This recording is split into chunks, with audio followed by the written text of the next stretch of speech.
Trump warns DeSantis against a disloyal 2024 bid as a new poll has the governor surging in a key state. Can Joe Manchin broker a deal as Republicans try to unseat him? The fiscal disaster of our nation. Big tech misdirects Congress. Steph Curry is for building a wall to protect himself from the riffraff. And the London School of Economics to ditch terms like Christmas break. This is Anthony Pratt, and this is Sanity with Anthony.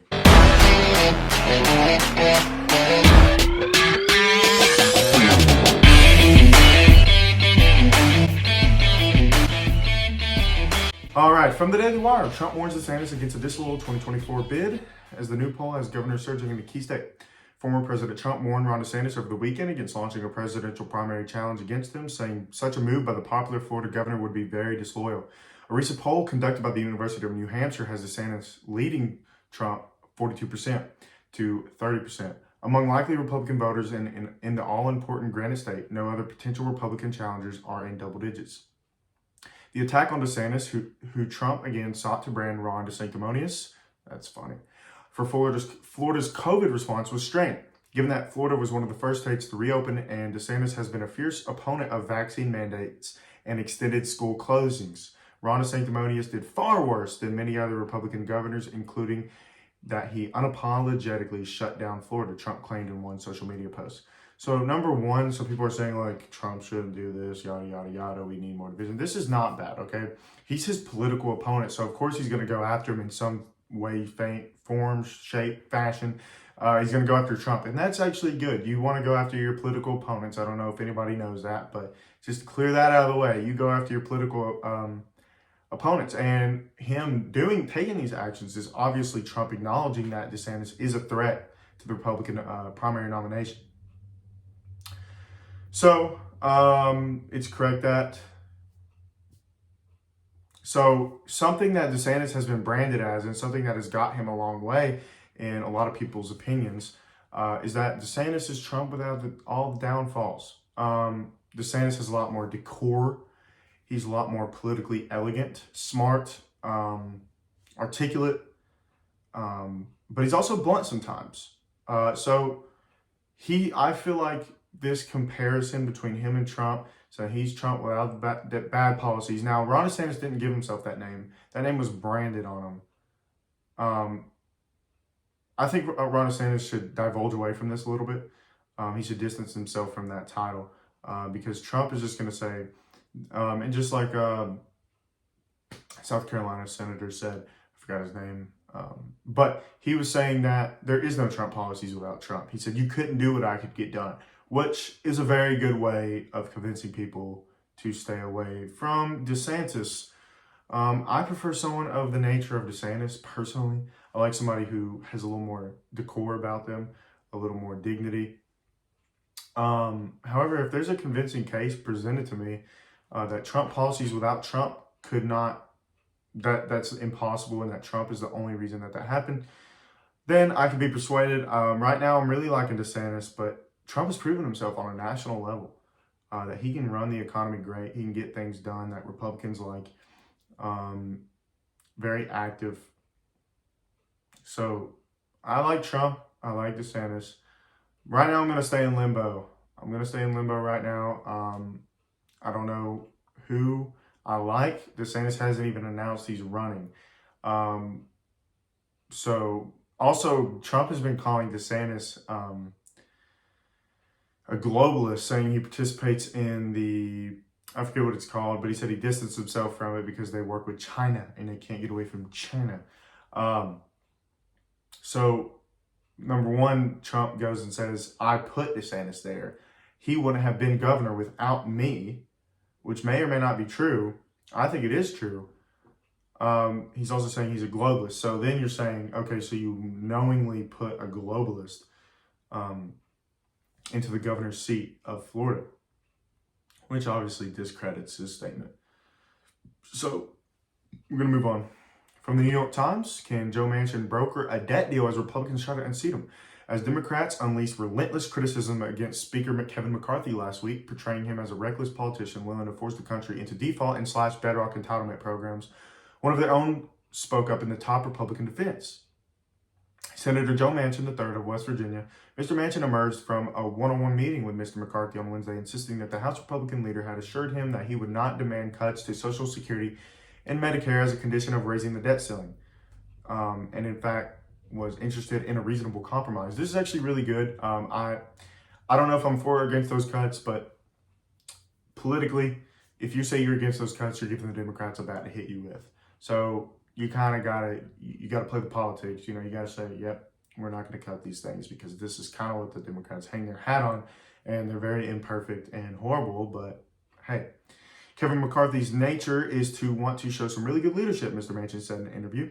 It was concrete evidence that Mr. Manchin, the centrist who have been both a thorn in the side of his fellow Democrats and a pivotal player in many of their achievements over the past 2 years, is positioning himself to play a major role in forging a deal in a divided Congress to avert a looming financial crisis.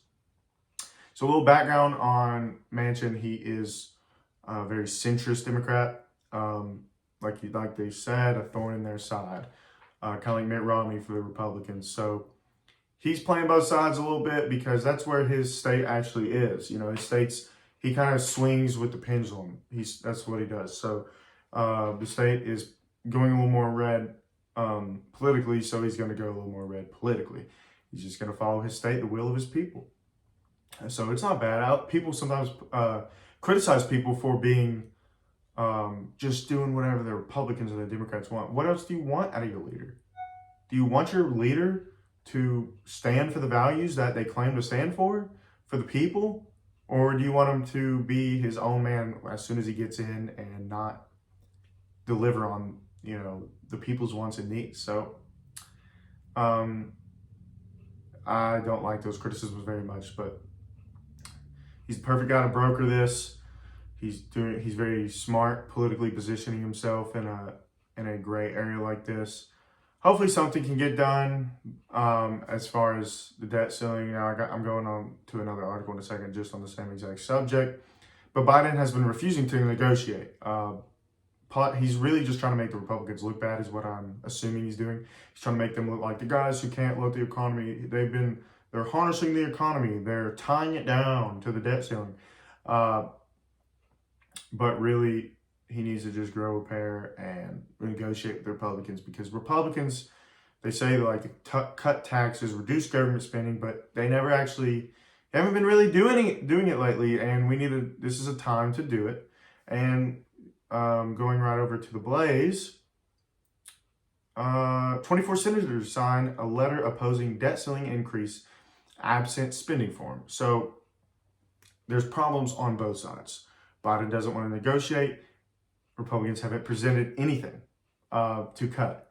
Just like we were saying, McCarthy just said what he wouldn't cut, which is really, that tells us that's it. That's all it tells us. But it's probably because they can't agree on it. But 24 Republican senators have signed a letter to President Joe Biden, noting that they do not have a plan to vote. They do not plan to vote to raise the debt ceiling unless action is taken to address the nation's spending problem. The lawmakers conveyed their outright opposition to a debt ceiling hike without real structural spending reform that reduces deficit spending and brings fiscal sanity back to Washington. Sanity with Anthony. It is the policy of the Senate Republican Conference that any increase in the debt ceiling must be accompanied by cuts in federal spending of an equal or greater amount as the debt ceiling increases, or meaningful structural reform in spending, such as the Prevent Government Shutdown Act or the Full Faith and Credit Act. We intend to stand by that policy. So the Republicans need to come right out. Like if I was a senator or House of Representative member, I would come out and say what I want cut. I would say exactly what we should cut, what the Republicans should aim to cut, but what might be happening, because you do have to be a little united up front. You can't just be, Mr. Socrates over there knowing better than everybody. But what needs to happen is they need to come out with something. They need to all agree on one thing, then two, then three, so on and so forth. But they need to agree on something and say, we're going to cut from this thing. And if Biden is willing to negotiate that, because if you come out and say, here's a thing, at least one thing, or a few things we're willing to cut, and Biden says, no, it's going to put all the blame back on the Democrats. So politically speaking, not even fiscal philosophy is to just do that, put the blame back on the Democrats for a little while, because it's easy to do that if you can agree and come together and agree on what to cut. I would draft up a cutting list and play art of the deal, make it really high up, and then let them come back with there and get a good yin-yang spending policy, because you're not going to get everything you want in politics. People who say we need to stick by our principles and never budge. You got to budge a little bit. You got to play politics, okay? You got to budge to get what you want. It's just sadly how it works, But it's better than, someone with absolute power. It is way better than that. But yeah, this deficit, I mean, it's fine. This is all okay. It's all okay to keep spending if the United States remains the world reserve currency, but that's the goal. You got to stay the world reserve currency. And right now, during COVID, we actually got a better value in the dollar compared to other currencies, which is really good. But if you keep printing that money, I don't know what's going to happen. War breaks out. Some other countries that have nothing to do with it are going to grow. A numerous amount of things could happen. They actually don't know what would happen if we defaulted on the debt. They don't know what would happen after that. But yeah, this is reckless government spending that needs to be corrected. We need a plan. We need a policy. We need something to cut government spending. They don't just need to be printing money from the sky all the time, spending all of our hard-earned money to, do just a bunch of pointless LGBT stuff, which they do. I think I saw something recently where they're spending $154 million in the span of 4 years on like LGBT stuff. Here's how you go. You can go to Rand Paul's Useless Government Festivus Spending and go read that list, and that's all the stuff they could cut. Okay, from The Intercept, Big Tech to Congress. Listen to Taylor Swift and go after Ticketmaster, not us.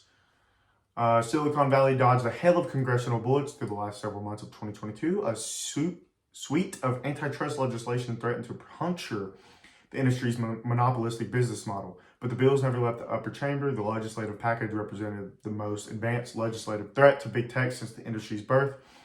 Following the November elections, which saw Republicans take over the House, big tech's Washington lobby kicked into higher gear, working to make sure the threat didn't materialize in the next Congress. And they found an unlikely hero, Taylor Swift. Swifties looking to secure tickets to the singer's upcoming, I never want to say that word again, Eras tour were foiled en masse by monopolistic incompetence of Live Nation, the parent company of Ticketmaster, which melted down amid the surge in demand. It was a poignant demonstration of monopolism run amok. So they're just pointing the finger. That doesn't mean that you're not doing it. Big tech obviously monopolizes on speech, 100%. They have full and utter control of speech in this nation. I mean, other than the homeless guy on the corner talking about how the world's going to end. That's the only way they don't. And then that, that's for obvious reasons, not, okay, so the town square, it used to be the town square in the ancient, it seems ancient now, Puritan societies like of the early years of our nation. And you can go back to paganism, you can go back to the Roman Forum, where sophists would argue, but that was all in a physical space. Now it's in the metaverse or the online internet space, and they have full, utter control over the town square. That is the town square. That is the Roman Forum. That is where debate happens. That is where the ideas are seen first, heard first. You still have books, and they ban books too. They don't let conservatives publish books. A lot of times they mostly do now. I mean, I'm over exaggerating a little bit, but I'm just giving the overall consistency of the direction our country's going. But yeah, they have full control over the Roman Forum, the town square, and I don't know if that's correct. If we need to do everything within our power to hurt those companies, judicially correcting them into allowing free speech. Now, this is apparently with ads because, the government's not going to act unless it has to do with money. But either way, that's good. Go after big tech. Go after that ticket thing. Because, by the way, in the competitive environment of a capitalist economy, the best way to win is to become a monopoly legally. You can legally become a monopoly if you're Google. Every other company that springs up, you can just buy, pay them millions of dollars, go away. If you're Amazon, you can just buy products like Amazon's. One day probably will be like Apple. They are a monopoly on the lightning cord. Now they're going away with that, but Apple, Android. I mean, that's basically it, right? Like, is there some other phones I'm not aware of? They're kind of monopolies, they probably buy up companies below them. No one else can use iOS, which is fine. That's a legal way of keeping what makes your product valuable to you. So the best way to succeed in our economy is to become a monopoly in the most legal way you can. Become the only place where people can buy from. A Stanford businessman was talking about this. This isn't just my idiot thoughts. We need to make it very socially unacceptable to go after companies entering into monopolistic practices. And by that, I mean discouraging our senators and elected officials to vote against these, to stop these. We need to focus a lot more of our time and energy on lobbying and how corrupt it can be a lot of times. So they're just going to keep paying our government officials a ton of money to not investigate and go after them. But we do need the yin and yang. As long as we have the yang, and don't let Google just yin all day, we're good. We need the government to go after big tech and this ticket company, even though that's much less important. Big tech there needs to be a lot more competition in the free speech space. Take a look at Google when they kicked off Parler off their web services, and they kicked off the App Store. Apple kicked off the App Store Parler. Apparently they helped people on there do the whole January 6th thing. So that's the reason they did that. But they did it on Facebook. They uncovered later. This is a while ago, so I'm having trouble coming up with the thoughts on the top of my head. But yeah, so they booted off Parler, and Parler was gaining steam for a little while. We'll never know. Now we have Twitter. Elon bought it. Thank God for Elon Musk. But yeah, we need to make it, not okay to just be a monopoly, especially in a space so crucial as information, because we are in the information age. It's okay to wield government power justly. It's from the Daily Wire. Wealth gap advocate Stephen Curry has major concerns about low-income housing next to his mansion. The Golden State Warriors, Steph Curry, is pushing to block a low-income multifamily housing development from being built near his $30 million Bay Area mansion. We're all classist and racist and bigoted if we don't want people flooding our streets who are all fentanyl zombies. But once they come near Stephen Curry and the elites of this world, that's a big issue. There are reportedly plans to build 16 townhouses on a 1.5-acre plot of land near Curry's home, leading the family to state in a letter that they had major concerns in terms of both privacy and safety, with 3-story townhomes looming directly behind us. According to the Almanac, a local newspaper, as Atherton residents, we have been following along with the housing element updates with special interest in the 23 Oakwood property. The Currys wrote in a letter to the town, "We hesitate to add to the not in our backyard rhetoric," literally, by the way, "but we wanted to send a note before today's meeting. Safety and privacy for us and our kids continues to be a top priority and one of the biggest reasons we chose Atherton as home." Curry reportedly demanded that the town build taller fencing to protect his property and add more landscaping to protect his privacy. So, by the way, I don't know if they know this, but everyone cares about the safety and security of their kids and their family. So this isn't just them caring about that, by the way. And it's not, this is not peculiar to elites. So when we say build the wall, when we have immigrants, they are people who are here for the betterment of the nation and not to sell fentanyl, to do unspeakable acts to people all the time. We don't want criminals. We don't want MS-13 coming across the border. So they're saying the same thing, just with poor people. Now, I understand what he's saying. I'm not saying he's crazy or he's wrong. You want a taller fence to protect your property, and you are more socially recognizable, and people obviously will target celebrities. So that's not all completely bunk. But if his philosophy is not consistent, he is himself an income gap, like he advocates for the poor, the income gap. And what they're doing is they do this a lot of times in LA. That's why people are leaving. They put a bunch of poor people in these houses, welfare, into rich neighborhoods and nice neighborhoods to try to inculcate them into that culture of, higher living, I guess, not being on fentanyl and cocaine and smoking weed every day. Now, I'm sure they do that there too. But what they're doing is wrong to these people who moved out there to live around a bunch of sane people. I wouldn't want a fentanyl zombie roaming himself into my yard either, where my daughter and son are playing with their toys.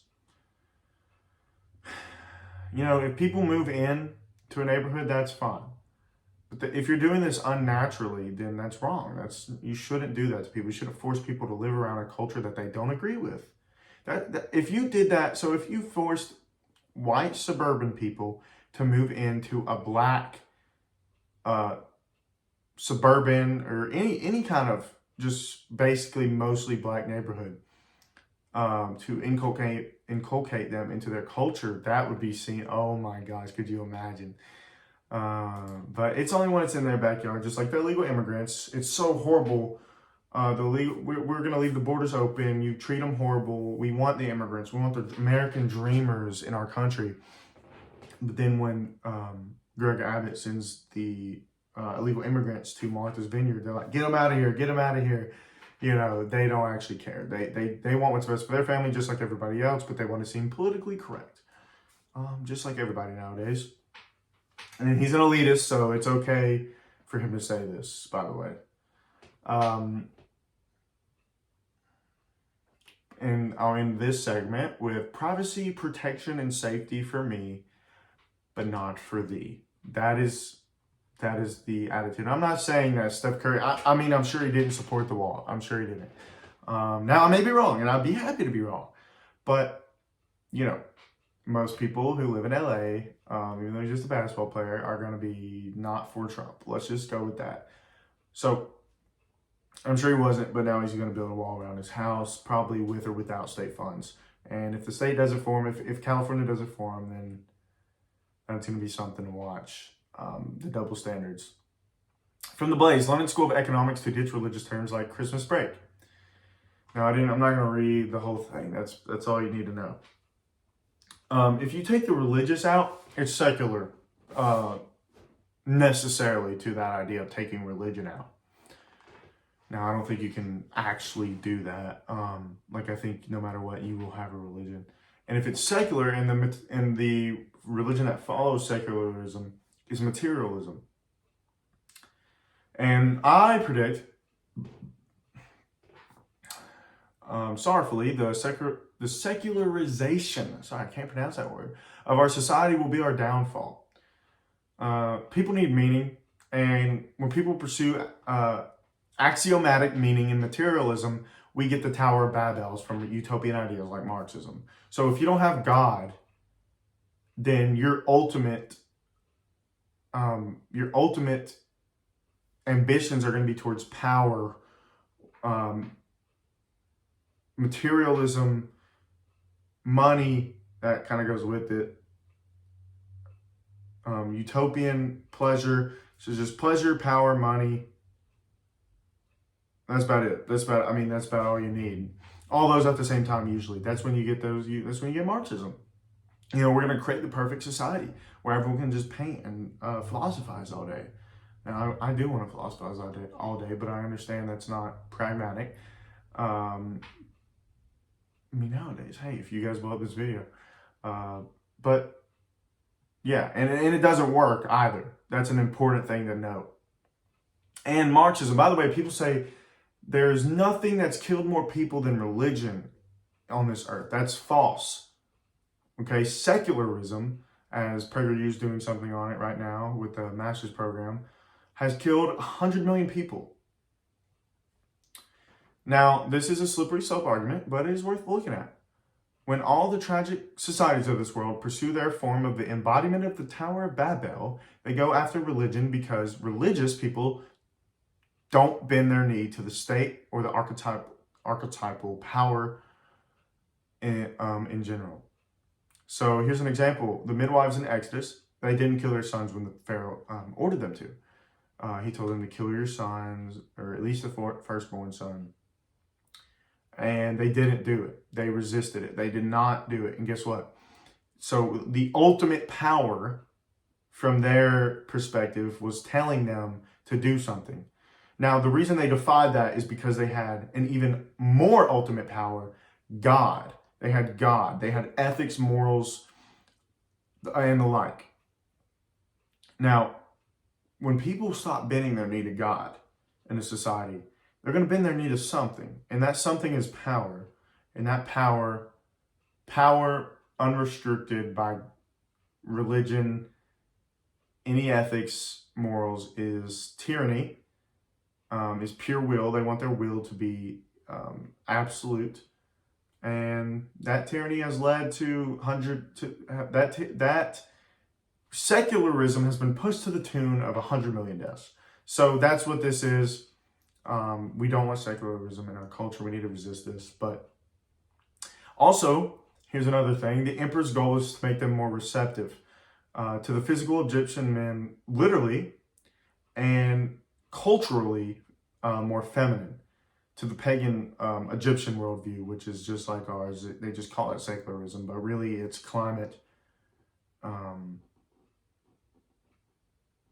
revulsion against standards,